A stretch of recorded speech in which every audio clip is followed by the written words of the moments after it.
आज के दिन 6 दिसंबर 1956 को बाबा साहब का परिनिर्वाण हुआ था, लेकिन आज भी वह हमारे बीच में मौजूद हैं। मैं मानता हूँ उनका परिनिर्वाण एक सिर्फ कल्पना है। आज हमारे संविधान के रूप में वह उपस्थित हैं, जो जन जन को, एक मानव समाज को दिशा देने का काम कर रहा है, पूरे विश्व को एक पथ प्रदर्शक की भूमिका अदा कर रहा है। यह मैं मानता हूँ कि यह बाबा साहब आज भी उस रूप में, ज्ञान और विज्ञान के रूप में, विद्या के रूप में, पथ प्रदर्शक के रूप में आज भी मौजूद हैं।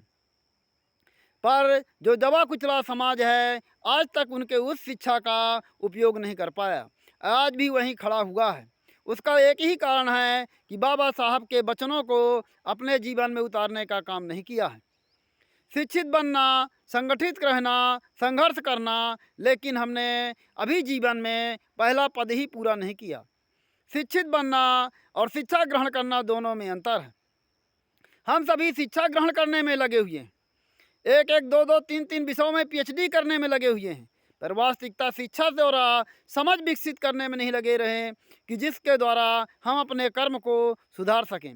ऐसा काम करें जिससे हमारा समाज, देश और मानव समाज की उन्नति हो सके। और हम शिक्षा ग्रहण को ही शिक्षा समझ लिए कि शिक्षित बनना समझ लिए, बाबा साहब के वचन समझ लिए, जबकि वह अंतर है। शिक्षा ग्रहण और शिक्षित बनने में अंतर है। हम अभी शिक्षित नहीं बन पा रहे। जिस दिन शिक्षित बन जाएंगे, उस दिन हमारा समाज, हमारा देश, हमारा परिवार बदल जाएगा। लेकिन आज भी हम शिक्षा ग्रहण करने की होड़ में लगे हुए हैं। हम उसी को शिक्षित समझ रहे हैं कि शिक्षित बनना है तो बाबा साहब के वचनों को पूरा करना होगा।